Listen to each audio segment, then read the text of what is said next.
ঈদ মোবারক। আজ ঈদের দিন, সবার ঘরে ঘরে ঈদ পালন করছে, আমরাও করছি।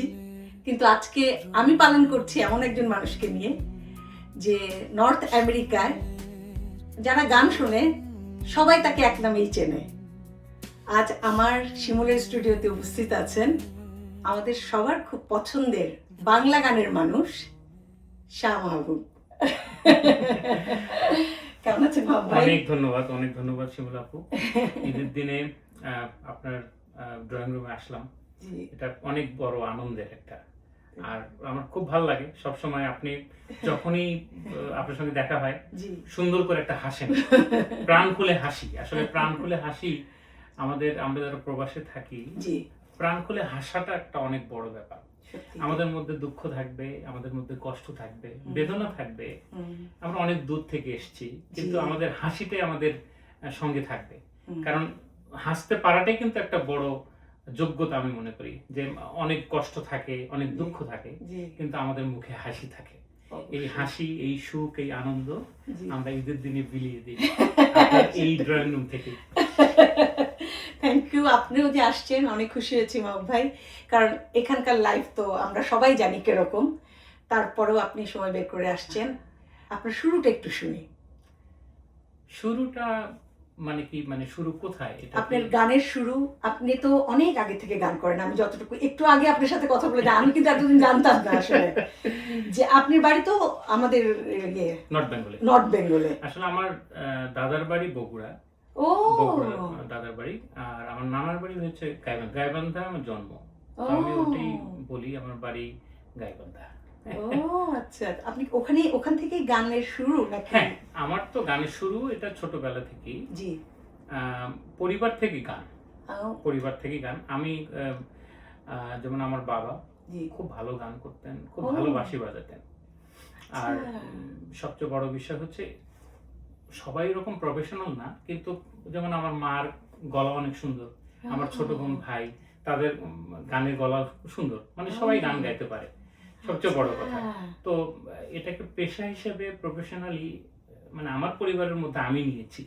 মানে এটা আমার অন্য পেশা থেকে, পেশা তো আছেই, কারণ প্রত্যেক মানুষের একটা পেশা থাকে, কিন্তু গানটাও এটা আমার একটা, আমি বলবো আলাদা একটা পেশা। কারণ এটা আমি পেশা হিসেবে নিয়েছি, কারণ গান গেয়ে তো আমি আর্ন করি, অবশ্যই, মানে সম্মানই নেই, মানুষ সম্মান করে আমাকে সম্মানই দেয়, অবশ্যই। এটা আমি আমার জবের পাশাপাশি এটা আমার একটা মানে বিশেষ একটা পেশা আমি বলবো। কণ্ঠশ্রমিক আমরা, অবশ্যই। কিন্তু আপনি এটা শুরু কত সাল থেকে? শুরুটা হচ্ছে আমি বলবো যে আমার বয়স যখন 4 বছর, তখন থেকে। কারণ আমাদের বাড়িটা কেমন, আমাদের নর্থ বেঙ্গলের গ্রামের বাড়ি গাইবান্ধায়। এটা ভরতখালী, একটা জমিদার। নাম কি ভরতখালী? হ্যাঁ, রাজা ভরতচন্দ্রের স্মৃতি বিজড়িত একটা জায়গা। ওই জন্য ভরতখালীর একটা ইতিহাস আছে, সেই ইতিহাসটাকে আমি পরে যাব, হয়তো অন্যদিন শোনাবো। তো ওখানে আমাদের বাড়িটা হচ্ছে এমন একটা বাড়ি, চারদিকে হিন্দু ফ্যামিলি। ওখানে অনেক হিন্দু ফ্যামিলি আছে, মুসলিম, হিন্দু। তারা একটা মানে তাদের কি বলবো, এই যে ঈদ, আজকে আমাদের ঈদের দিন ওই কাকারা আমাদের বাসা আসে, আমাদের রাতে বেলা আসে, ঈদের দাওয়া সেমাই খায়, তারপরে আমরা তাদের পুজোতে যাই। তো এরকম একটা সৌহার্দ্যপূর্ণ সম্পর্ক। তো আমাদের ওইরকম আমার গান বাজনাটা শেখা ওই কাকাদের বাসায়, এবং লেখাপড়া ওই কাকাদের বাসায়। ঠিক আছে, তারা আবার আমার মানে এই যে একটা পরিবেশ। কারণ আপনি তো জানেন যে বিশেষ করে বাংলাদেশে হিন্দু ফ্যামিলি যারা আছে তারা কিন্তু বেশিরভাগই 95% কিন্তু সংস্কৃতি। তাদের পরিবারে দেখবেন একটা খোল, একটা হারমোনিয়াম, এটা থাকবেই। আমার মনে হয় ওরা ধারণ করে। মানে এটা আবার এমন না যে এক সময় তো ছিল যে মুসলিমদের গান বাজনা হারাম ছিল। কেননা আপনি তো জানেন যে আমাদের আব্বাসউদ্দিন আহমেদ গান করতেন, রাইট? কবি নজরুল লিখতেন, তো কবি নজরুলের অনেক শ্যামা সঙ্গীত ছিল, অনেক ছিল না, তার অনেক ইসলামী সঙ্গীত ছিল। দেখবেন যে যখন কবি নজরুল, এই যে আমাদের ঈদের বিশেষ গান অমন রমজানে রোজা শেষে এলো খুশির ঈদ, যখন আব্বাসউদ্দিন আহমেদ গাইলেন, রেকর্ড হলো, কিরকম একটা সারা। মুসলমানদের মধ্যে। তারপরে এই যে দেখবেন যে হামনাত ইসলামিক গানগুলো রেকর্ড বেরোলো, তখন কিন্তু আস্তে আস্তে মুসলিমদের মতো এই গান বাজনাটা মানে ঢুকে গেল। আসলে গান তো আমি গান বাজনা এটা হচ্ছে মনের খোরাক। আমার ধর্ম আমি ঠিকই পালন করব, কিন্তু আমি গান গাবো। গানটার মধ্যে অনেকের প্রশংসা থাকে। আমি গান গেতে গেতে আমার সৃষ্টিকর্তার প্রশংসা আমি করতে পারি। অবশ্যই ঠিক আছে, গান গেতে গেতে আমার সৃষ্টিকর্তার প্রশংসা করতে পারি। আমার সকাল শুরুটাও কিন্তু আমি মানে ভৈরবীর আগের উপর শুরু করলাম, কিন্তু আমি আমার সৃষ্টিকর্তাকে দিয়ে শুরু করলাম। এটা তো হতেই পারে। তো এই জন্য বলছি যে আমার গান বাজনার শুরুটা ওই কাকাদের বাসায়, ছোটবেলা থেকেই। আপনার মনে আছে কোন গানটা দিয়ে শুরু করছিলেন? এটা একটা একটু গাবেন? হ্যাঁ, আমি একটু খালি গলায় গান আমি গাইতে পারি। এটা হচ্ছে যে আমার প্রথম শুরুটা হয় মানে স্টেজ বলবো আমি। স্টেজ যদি হয় এটা হচ্ছে ভরতখালী, ওখানে একটা কালী মন্দির আছে। আচ্ছা, এটা হচ্ছে কাষ্ঠ কালী মন্দির। সেটা একটা কথিত আছে যে মাইলের পর মাইল নদী ভাঙছে। তো রাজা রাতের বেলা স্বপ্ন দেখলো যে একটা কাঠ ভেসে আসছে, সেই কাঠটাকে তুমি যদি মানে কালী মূর্তি দিয়ে পূজা করো তাহলে তোমার নদী ভাঙা বন্ধ হয়ে যাবে। এটা কথিত। আগে এরকমই হতো। তো এটা একটা কথিত জিনিস। তো রাজা তাই করলো। তো ওখানে তারপর একটা ওই কাষ্ঠকালী মন্দির, তো সেখানে হয়তো কি যে ওই মানে বৈশাখ মাস, পুরো বৈশাখ মাস মঙ্গলবার, শনিবার, মঙ্গলবার এখানে হতো, এখানে পুজো হতো, মানে মেলা বসতো। তো এরকম একদিন কি হলো যে আমাদের তো যেহেতু কাকাদের বাসায় গান শিখলাম, তো এরকম কালী মন্দিরের বারান্দা হচ্ছে আমার প্রথম স্টেজ। ও ওয়াও! তো স্টেজ, সেখানে কোন গানটা? নজরুলের গানটা মনে পড়ছে, একটা শ্যামা সঙ্গীত গান একটু। আমার কালী বাঞ্ছা কল্পতরু, ছায়া তলে আয় রে, আমার কালী বাঞ্ছা কল্পতরু। এই গানটা, এই যে নজরুলের যেমন এই যে শ্যামা সঙ্গীত আছে, সঙ্গে সঙ্গে কিন্তু নজরুলের ইসলামী সঙ্গীত আছে, অসাধারণ সব ইসলামী সঙ্গীত। তো দেখতাম কাকারা কিন্তু ইসলামী সঙ্গীত গুলো গাইতো, তারা আবার শেখাতো আমাদেরকে, এই শ্যামা সঙ্গীত শেখাতো।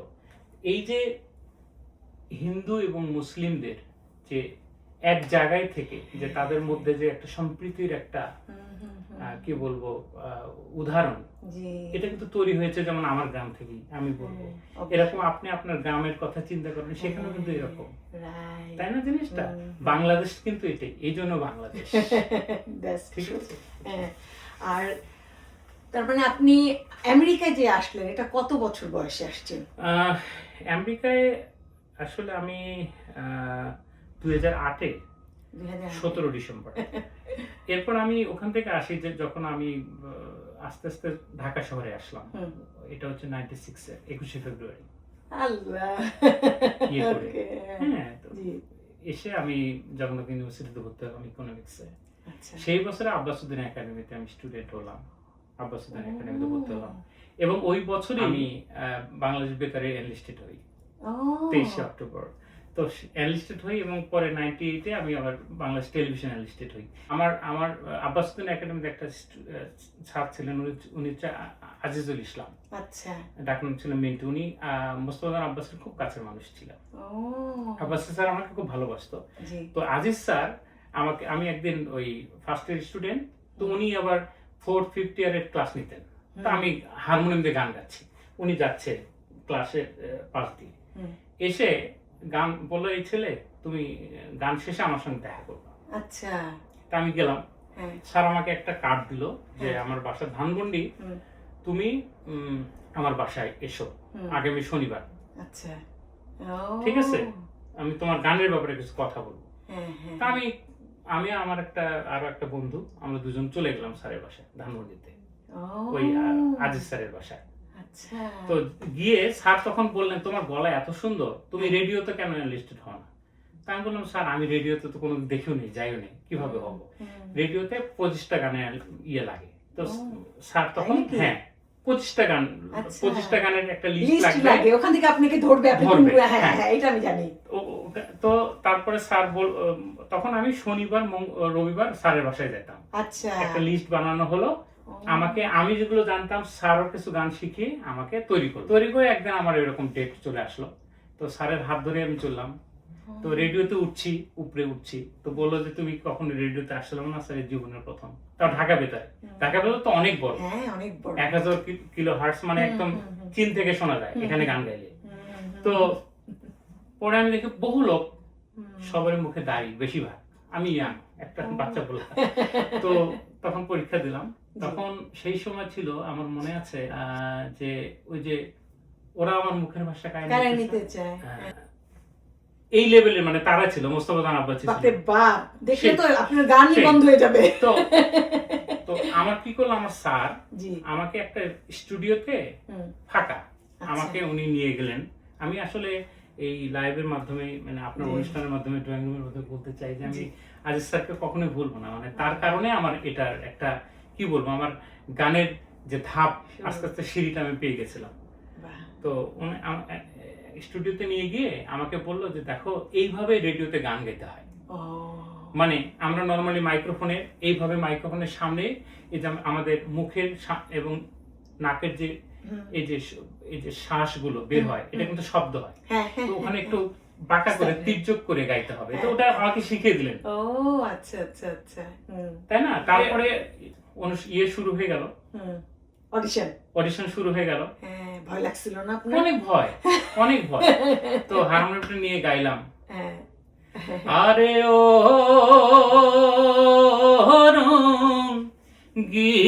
গিলাহানায়ের মাঝি, তুমি এই ঘাটেলা গাইয়ার নাও, নিগুম কথা কয়া যাও শুনি। এই যে আব্বাসুদ্দিনের সেই রঙ্গিলা নায়ের মাঝি আমার প্রথম রেডিওতে গাওয়া গান। তো ওখানেই আমাকে ডেকে ভেতর নিয়ে গেল, নিয়ে বললো খুব ভালো হয়েছে, তুমি অনেক ভালো করবে বলে চলে আসলো। কিছুদিন পরে দেখে যে হ্যাঁ আমার বাসায় চিঠি এসছে। তখন পুলিশ ভেরিফিকেশন হবে, মানে রেডিওতে হ্যাঁ পুলিশ ভেরিফিকেশন। এটা কিন্তু আমি জানি না, এটা তো সরকারি। কারণ আমাদেরকে রেডিওর একজন শিল্পীকে আমন্ত্রণ জানানো হয় বাংলাদেশ সরকারের, গণপ্রজাতন্ত্রী বাংলাদেশ সরকার এর পক্ষে আঞ্চলিক পরিচয়, মানে রেডিও টেলিভিশন আর্টিস্ট। আপনি একজন জাতীয় শিল্পী, যারা আমরা আজীবন জাতীয় শিল্পী। তো এই যে বিষয়, তো আমি তখন পুলিশ ভেরিফিকেশন হলো, তারপরে রেডিওতে গান গাওয়া শুরু হলো আমাদের। এইভাবে এই যে আপনি বিটিভির কথা যেটা বললেন, 98 এর কথা, তখন বিটিভির মানে অডিশনটা দুই ভাগে বিভক্ত। একটা হচ্ছে 2 নম্বর স্টুডিওতে, যেখানে আমরা হিজল তমাল গাইতাম বিশেষ করে, ওখানে হচ্ছে আমাদের প্রথম পরীক্ষাটা হলো হারমোনিয়ামে। তো ওখানে গাওয়া হলো, গাওয়ার পরে তারপরে হলো কি, সেইবার চালু করেছিল বিটিভি যে শনিবার করে নবাগত একটা অনুষ্ঠান করতো, যে ওইটা স্ক্রিন টেস্ট। হ্যাঁ, 20 জন করে শিল্পী নিয়ে দর্শক বিচারক, এবং এই যে এখন যে আপনারা কিছুদিন পরে দেখলেন না যে এই যে ট্যালেন্ট শো গুলো শুরু হয়, এগুলো এরা পেয়েছে কোথায়? ওই বিটিভি থেকে। বিটিভির 400 জিনিস, ওর মধ্যে 3 জন বা 4 জন এনলিস্টেড হতো মাত্র। ওর ভিতরে আপনি ছিলেন? হ্যাঁ, আমি। তারপরে যে রূপের মাইয়া গায় মামুন, আমাদের মামুন, আমি আর মামুন, আমরা তো একই দিন গানটা ছিল এটা। আপনাকে দেখলে আজকে শুধু গানই বলবো, বলেন একটু, বলেন, মনে আছে? তোমার নাম লইয়া ধরিলাম পারি অকুল গাঙ্গে সাই গো, অকুল গাঙ্গে সাই, এই যে গানটি, এটা গাইলাম। আপনি অনেক গান জানেন না মাহবুব ভাই? অনেক গান জানি এমন কথা না, আমি আজ পর্যন্ত আপনাকে বলছি মাহবুব ভাই এই গানটা, ও আচ্ছা আচ্ছা ঠিক আছে, কারণ আপনি আমি শুনি নাই যে না এটা আমি শুনি। আমার একটা জিনিস হয়েছে কি, আমি বলি যে আমি যেহেতু আব্বাসউদ্দিন একাডেমি থেকে 5 বছর ফোকের উপর একটা ইয়ে করেছি, এবং পাশাপাশি আমি যেহেতু আমি ইকোনমিক্সে অনার্স মাস্টার্স করে আমি Bangladesh institute of development studies BIDS ওখানে একজন গবেষক হিসেবে ওখানে চাকরি নিয়ে প্রথম। ডক্টর আপির রহমান অর্থনীতিবিদ ছিলেন, ওনার রিসার্চ অ্যাসোসিয়েট ছিলাম আমি তখন। তো আমাদের কাজটা ছিল সারা বাংলাদেশে সোশিও ইকোনমি ডেভেলপমেন্টের জন্য কাজ করা। তো আমরা বিভিন্ন সার্ভে কাজে যেতাম, ঢাকা ইউনিভার্সিটির প্রফেসররা, বিভিন্ন স্টুডেন্ট, তাদের সঙ্গে সারা বাংলাদেশ আমরা চষে বেড়াতাম। তো আমিও সারা বাংলাদেশ যেতাম। আমার কাজ থাকতো, আমার অফিসের কাজের পাশাপাশি আমি সেই ওই এলাকার কি গান আছে, কি লোকসঙ্গীত আছে সেটা আমি তো সেই হিসাবে উত্তরবঙ্গ থেকে শুরু করে এই যে আপনার এদিকে সিলেট, সুনামগঞ্জ, দিরাই, সালনা, এদিকে আপনার কিশোরগঞ্জ, মানে মহুয়া মৌলুয়ার দেশ, ময়মনসিংহ বলেন, এদিকে চিটাঙ্গের ওইদিকে, তো এমন কোনো জায়গা নেই যে যেখানে আমার বিচরণ ছিল না। এটা সব আমার, বিশেষ করে শাহ আব্দুল করিমের সঙ্গে দেখা কিন্তু আমার ওখানেই হয়।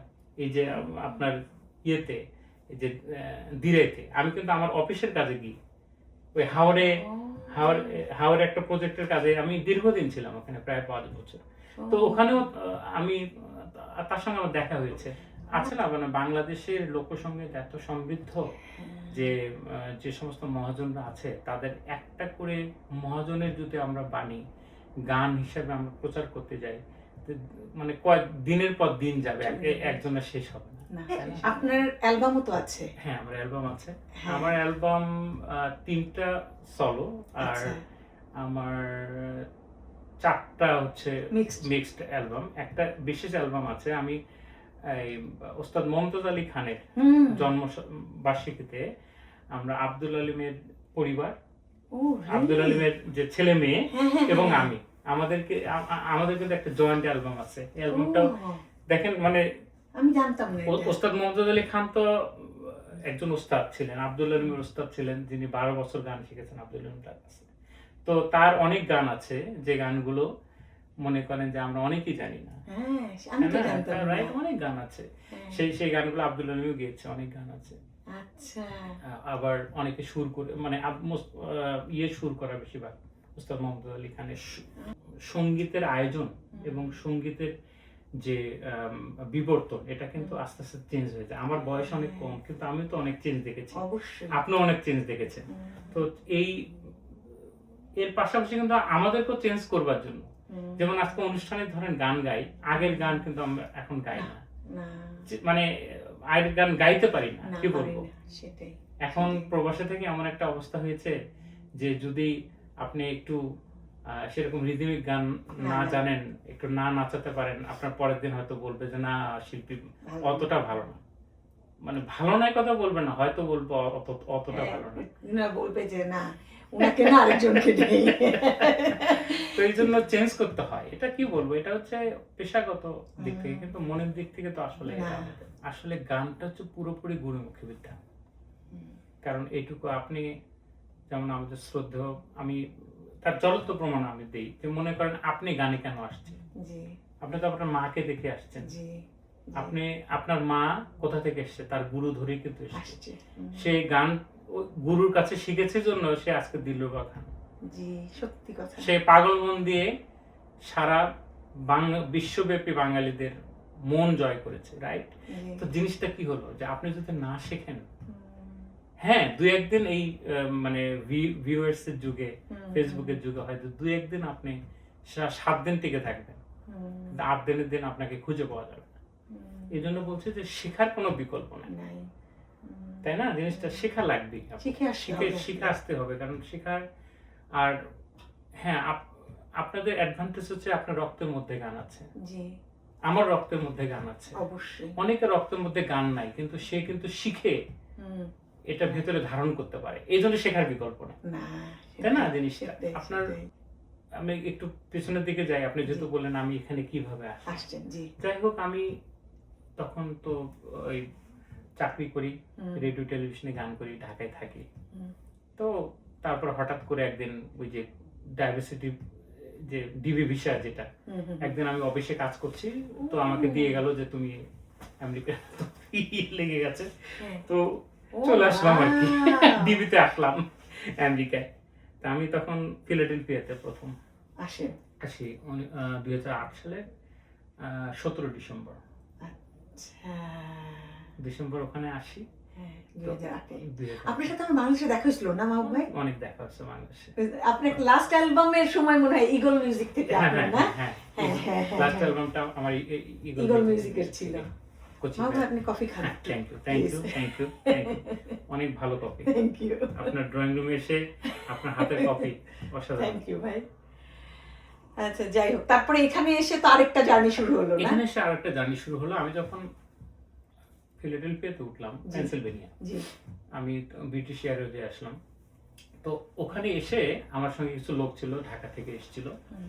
তো আমরা পরে ওই নিলাম, গাড়ি নিলাম।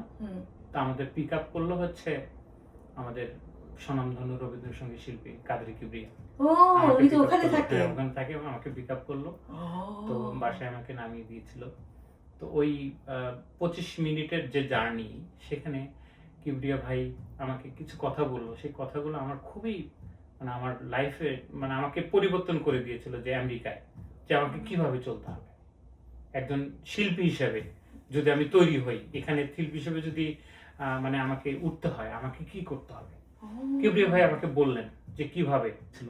হ্যাঁ, আমি সেগুলো কিছু মেনেছি, যার জন্য হয়তো আমি বা এখানে আমাদের রথীন্দ্রনাথ রায়, আমাদের স্বাধীন বাংলা বেতারকেন্দ্রের শিল্পী, এবং স্বাধীন বাংলা বেতারকেন্দ্রের শিল্পী আমাদের শহীদ হাসান, শহীদ ভাইকে স্মরণ করছি। উনি খুব কঠিন রোগে আক্রান্ত এখন।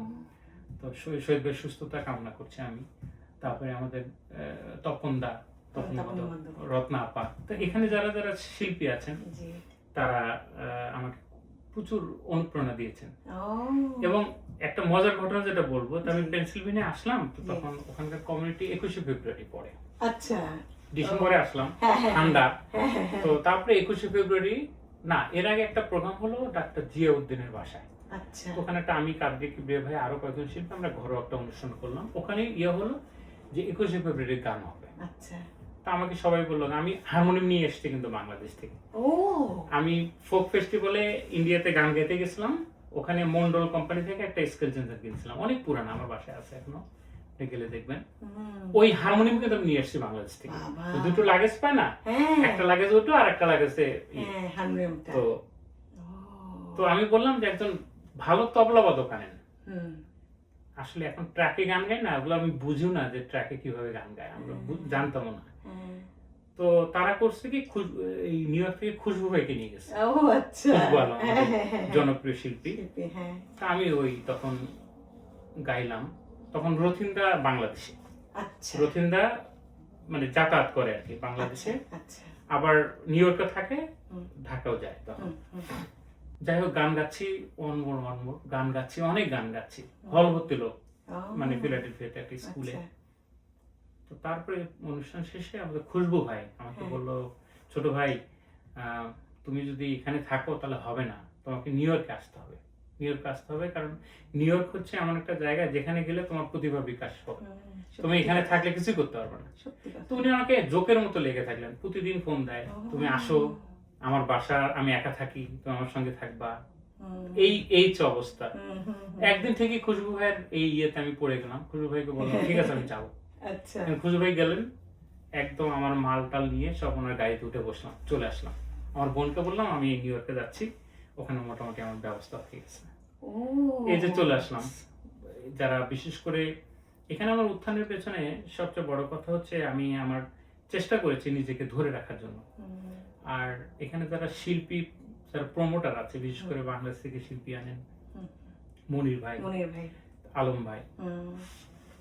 প্রথমে মনির ভাই আমাকে একটা বড় ব্রেক দিল, খুশবু ভাইয়ের মাধ্যমেই তার সঙ্গে আমার পরিচয় হলো, মেলায় গান শুনছিল আমার।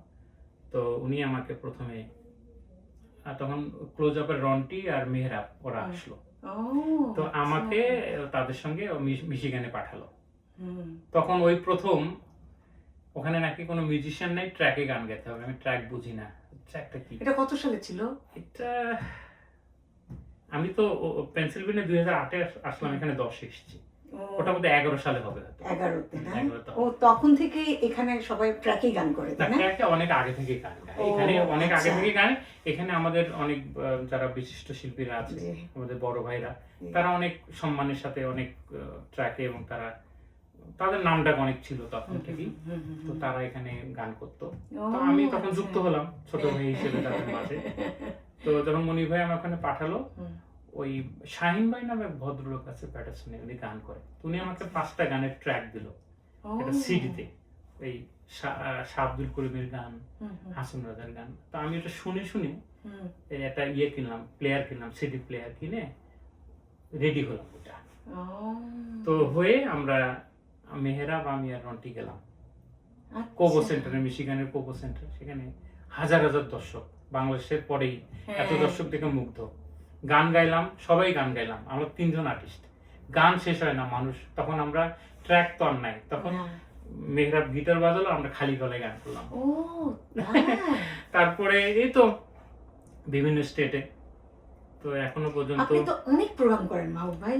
আসলে নিউ ইয়র্ক, আমেরিকায় বাঙালি যেখানে আছে মোটামুটি আমার সেখানে যাওয়া হয়েছে আপনাদের দোয়ায় এবং আমাদের প্রমোটারদের সহযোগিতায়। জি, আসলে আমি চেষ্টা করেছি যে, আমি একটা জিনিস মনে করি যে যদি আপনার পরিশ্রমটা ঠিক থাকে, আপনাকে আপনি ধরে রাখতে পারেন, প্র্যাকটিসটা রাখেন, আপনি জয়ী হবেন, আপনি ভালো করবেন। আচ্ছা, অনেক সিরিয়াস অনেক কিছু শুনছি, অনেক কথা বললাম, আপনার সম্পর্কে অনেক কিছু জানলাম। যেহেতু এটা ঈদের প্রোগ্রাম, ছোটকালের ঈদ আর এখনকার ঈদের মধ্যে তফাৎটা কি মনে করেন আপনি? আর প্রবাসীর ঈদ, দেশের ঈদ। ছোটকালে ঈদ মনে হয়েছে আমাদের, আমরা যখন ছোট ছিলাম। কেন বলবো, একটা স্মৃতি বলি, অনেক ছোট, ধরেন মনে হয় তখন প্রাইমারি স্কুল বা হাই স্কুলে কেবল হয়েছে। তো ঈদ আগের দিন হয়তো কি, এখন তো রেডিমেড জামা কাপড় অনেক হয়েছে, এখন কিন্তু পোশাক শিল্পে বাংলাদেশ কিন্তু বেস্ট। আগে কি করতো, দর্জিদের ইয়েতে থাকতে হতো আমাদের, তো এরকম শীত কাপড় কিনে ওটাতে জামা বানানো হতো। তো জামা বানানো হয়েছে, তো বালিশের নিচে এরকম জামা রেখে শুরু করতাম, স্ত্রীর মতো থাকে না, থাকে করবো সারা রাত, মানে ঘুম নাই, কখন ঈদ হবে, সকাল হবে, হঠাৎ করে ঘুমিয়ে গেছি। আমার ছোট খালা, রত্না খালা, সে মানে মজার ছলে ওগুলো ইয়ে করে মানে রেখে দিছে। সকালবেলা উঠে কান্না যে আমার জামা চুরি হয়ে গেছে। তারপরে দেখেছে না, খালা আবার বের করে দিল, আবার ঈদ শুরু হয়ে গেল। ঈদ, এখন ঈদটা কি জানেন, এখন ঈদটা হচ্ছে আসলে বিলিয়ে দেওয়ার মধ্যে আনন্দ। কারণ আপনি এখানে কষ্ট করবেন, আপনি আপনার পরিবার পরিজন যারা বাংলাদেশে আছে তাদেরকে কিছু দিবেন প্রতি ঈদে, গরিবদের মধ্যে কিছু দিবেন, তখন একটা শান্তি লাগে, তখন মনে হয় ঈদ, তখন ঈদ মনে হয় এই বিষয়ে। মাহবুব ভাই, আপনার সাথে আজকে অনেক কথা বললাম, আপনার অনেক অজানা কথা শুনলাম, খুব ভালো লাগলো। আপনি আসছেন শিমুলের ড্রয়িং রুমে, আপনাকে অনেক অনেক ধন্যবাদ। আমরা 2 জন আজকে ঈদের গানটা করতে করতে, মানে রমজানের গানটা করতে করতে বাসায় চলে যাব, তার আগে আমি একটু বিদায় নিয়ে নিই। হ্যাঁ, অবশ্যই। জি, আজ এই পর্যন্তই, আবার দেখা হবে কোনো নতুন অতিথির নতুন গল্প নিয়ে। সবাই ভালো থাকবেন, ঈদ মোবারক। অনেক ধন্যবাদ শিমুল আপু, আপনার ড্রয়িং রুমে এসে আমার খুব ভালো লাগলো। আসলে ঈদের দিনের আনন্দটা আরো আনন্দময় হয়ে উঠলো, কারণ সারাদিন অনেক খাটাখাটনি, অনেক কিছু হলো, অনেক অতিথিরা আসছিল, তাদের সঙ্গে অনেক ফ্রেন্ডদের সাথে মিট করেছি, পরিবার পরিজন নিয়ে থেকেছি, কিন্তু আপনি ড্রয়িং রুমে এসে আজকের সময়টা আমার খুব ভালো কেটেছে এবং আমি আশা করব দর্শক আপনাদেরও হয়তো ভালো লাগলো, কারণ প্রাণ খুলে কিছু কথা বললাম, ঈদের আনন্দ ভাগ করে নিলাম। সবাই ভালো থাকবেন, আনন্দ থাকবেন এবং অবশ্যই প্রবাসে থেকেও বাংলা গানের সঙ্গী থাকবেন। আশা করি রমজানের ওই রোজার শেষে এলো খুশির ঈদ, তুই আপনাকে আজ বিলিয়ে দে শোন আসমানি তাগিদ, তুই আপনাকে আজ বিলিয়ে দে শোন আসমানি তাগিদ। রমজানের ওই রোজার শেষে এলো খুশির ঈদ, রমজানের ওই রোজার শেষে এলো খুশির ঈদ। শিমুলে ড্রয়িং রুমে।